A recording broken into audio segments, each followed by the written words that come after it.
Hi guys and welcome back to Dave's Game Room. Today, the game of the week is Metal Gear Solid on the Sony PlayStation. With me as ever is Plan 13. Mike, how's it going, mate? Yeah. You alright, man? Yeah, pretty good, mate. How's you?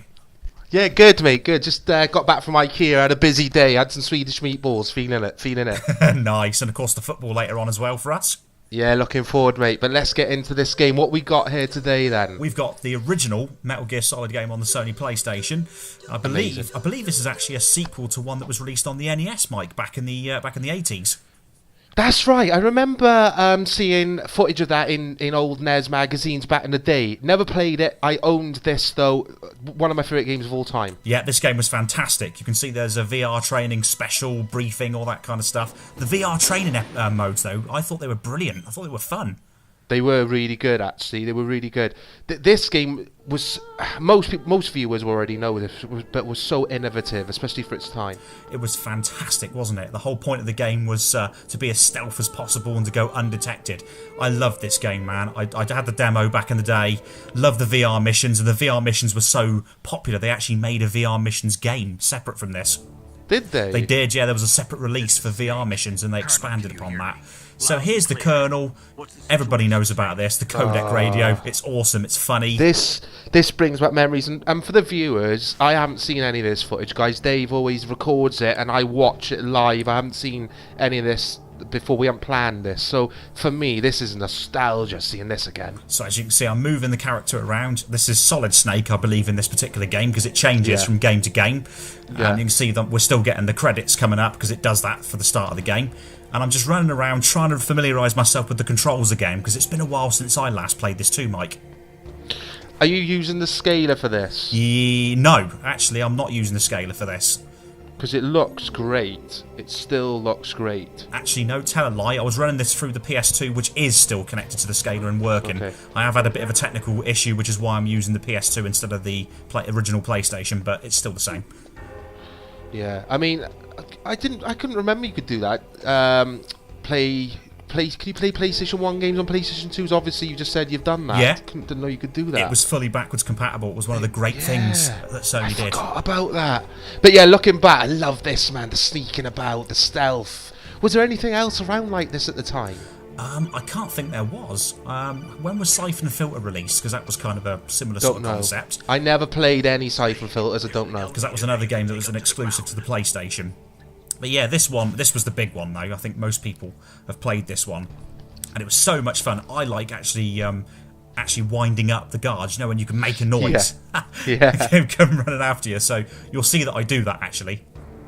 Getting in the boxes, wasn't it? Hiding in the boxes. I loved it. Yeah, you could get into lockers and hide in the lockers and look out the vents. It was absolutely brilliant.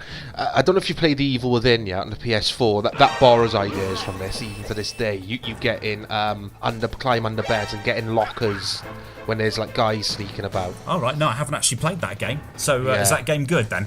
Fantastic. For another video though. Definitely, okay, yeah. We'll have to capture some footage of that. So as you can see, I wound the guard up and they're chasing me around because I've been spotted. I went to beat him up and he saw me. I'm waiting for this elevator to come down, Mike, and you have to wait for a little bit of time and then it comes down. What's the evasion meter there about flashing? I can't remember. That's because they can't see me, so once that counts down, they return back to their stations and stop looking for me, which I think... That's right, I think that's a little bit dodge. Would you do that if you were a security person? No, but I mean, I think that's the only way he could program the game to make it playable. I mean, if they spent the whole game looking for you, it would have been impossible. Yeah, it would have been. I actually do die shortly as well, because I go a bit too far with winding him up whilst I'm waiting for this elevator to come down. Here it is, look, it's coming down, and I forgot, Mike, it's got a guard on it.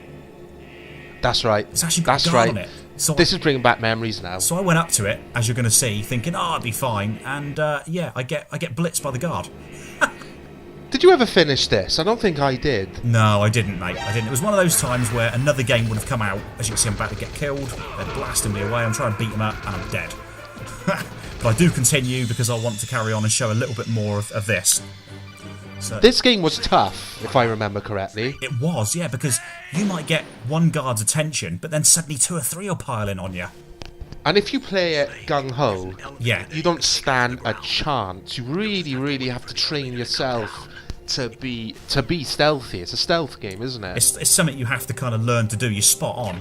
This is like me playing, say, Battlefield 4 and just going gung-ho, where you have to learn to be a bit more tactful. You'll just get your ass handed to you on a plate, won't you? Yeah. Splinter Cell copied this in its own way, didn't it? When that was released on the PS2, I think the first Splinter Cell game was. It did, mate. And wasn't there some awesome Splinter Cells too? Splinter Cell 1, the original, on the PS2, Yep. loved it. Absolutely loved it. I thought it was fantastic. This is more sort of, it's obviously Japanese, and it's got that sort of Japanese feeling, so I do prefer this Metal Gear as a series. This is massive for Konami. Of course, we've got the 5th one coming out. I actually bought the prologue, which is, what's the name of the prologue? Someone please remind me.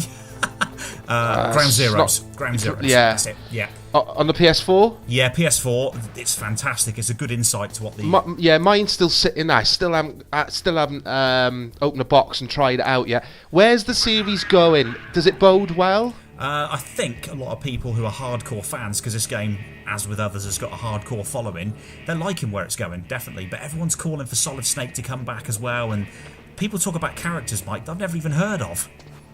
Yeah, you've got to have been an addict and followed every episode, every game. It's got a big sort of, if you like, the comic book cult sort of following, where people are into the characters and the whole lore of it. Yeah, agreed, mate. I suppose it's like us with, say, football, for example, where... Yeah, with the footy games, where we could talk about what every Master League on PES was like, what every career mode on FIFA was like, Master League, like dogs in the Master League screens on what PES, and so we're the same with footy games to what your die-hard Metal Gear player is going to be like. Yeah, definitely, mate. Got to, of course, keep that in mind when we play some of these games, because we might have played them, but we don't know all the ins and outs of them. We're certainly not going to proclaim to know all the ins and outs. So here's a cutscene of the next part. I managed to finish that first bit with the elevator and get in there. So with this one, there's a great big section with searchlights, Mike, and I forgot, again, when I played this earlier, that you can't just run in there. The searchlight gets you. I remember this bit. And as I smoke my electronic cigarette here, I've just remembered you can actually smoke cigarettes in this, can't you? Yeah. Is that to do with regenerating his... No, it takes away health. What was the cigarettes for? Was it for if you're sniping and you hold the sniper scopes more still? I can't remember. Lasers. It was for invisible laser beams. You could smoke it to show them, couldn't you? That's it. To show them up, because I thought you took diazepam. Diazepam, That's the Valium. stuff. Yeah, he took that to keep him calm, didn't he? That was a bit dodgy. It was more than a bit dodge. So now we've got another different person talking to me on the codec radio. You actually use this to save the game as well. Do you really? Yeah, you do. You dial in a specific frequency and you can actually save your status. So I'm going to go through the items here by using L2 and R2 to actually get a ration, because that restores my health, because I took a bit of a beating from those guards in the earlier bit. And when you get weapons, they're in the right-hand side. You can select the weapons. I just saw your SIGs then. And I think there's a scope so that you can stand far away and have a look, zoom in and have a look and see what's around. So here you can see I'm going to go over to here. I'm just trying to remember what to do.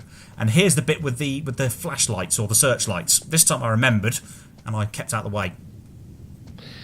How do you think, after playing this, the new game compares? Because I haven't played it on the PS4. Is it similar? Is it more action? It's very similar. I mean, obviously you've got more fluid animations and better graphics because we're talking PS4. Yeah. But in general, the gameplay has remained very much the same. The core focus has been the same. Because going back to Splinter Cell, the original was stealth. Stealth first. You could obviously snipe people, kill people with the silencer gun, but it was primarily a stealth game. Then I played a later one on the Xbox 360, and it was too much action. It was like an action adventure, and I was worried that Metal Gear will go that way. Do you think that was as a result of the big Call of Duty boom that took place, where everybody wanted to play Call of Duty? So probably they decided they needed to put a bit of run and gun into Splinter Cell to liven it up, do you think? But I agree with you, but there was enough of games around like that. Everyone was doing the first-person shooter thing, running and gunning. The games like Splinter Cell, they were more sort of more of a rarity to have a different sort of stealth game around, you know. And I loved that. I was so worried that Metal Gear was going to go that way, but I'm glad you said it's not. No, it hasn't, and it's a breath of fresh air to jump on this, because it's not your regular action-adventure game. It is the stealth element. The point is to go undetected, to use your brain and think about it. So I'm going to hop on the back of this truck, because I remember there's actually a weapon behind the box there. Oh, yeah. So I've picked up the SOCOM. SOCOM, Yeah. That's right. Is this the one with loads of cutscenes? Or no, I think we're talking PlayStation 2, a much later Metal Gear that I played, where it's tons, cutscene after cutscene. I think that was the second one, which I've got on my shelf. In fact, you were with me when I bought that from that game scene shop. In Bath. Yeah, that's it, the one when you and Matt came to visit. Yeah. That's the one that's got lots of cutscenes, because I fired that up the other day to play it, to remind myself about what the second one was like. And yeah, you move to a certain area of the game and you'd have a cutscene. And then you'd be waiting for that to finish, then you'd move to the next area. Thankfully, this one, they didn't overdo it. That might have been due to a technical limitation on the PlayStation, but yeah, this one's a bit more free-flowing, as is the fifth game by the looks of things. Yeah, it was more storytelling, I think, in the later Metal Gears. A lot of story, like comic book storytelling going on. Yeah, definitely, mate. And as you can see, I'm unsure at this point where I'm supposed to be going. I've hopped back on the track. This is what happens when you don't play a game for years, guys. Yeah, I wouldn't know what I was doing in this, to be quite honest. But it still looks really good. It does shape up well, this game. It doesn't look too bad, does it? Let's be honest. So I'm going to sneak underneath this surveillance camera, and this is actually the point, Mike, where I go up the stairs and I do something daft and I get spotted, and that's it. I get destroyed. Oh, I remember this bit. There you go. Got seen, and I'm about to get blasted away. I'm trying to beat him up. Yeah, you haven't got a chance in this game. You can't take people out. No. Not especially if it's more than one guard. That's it. They will just take you down, and that's how it should be with a stealth game. Totally agree, mate. So, thanks for watching as ever, guys. We'll be back soon with another Dave and Mike Reviews video. Thanks, guys. Take care.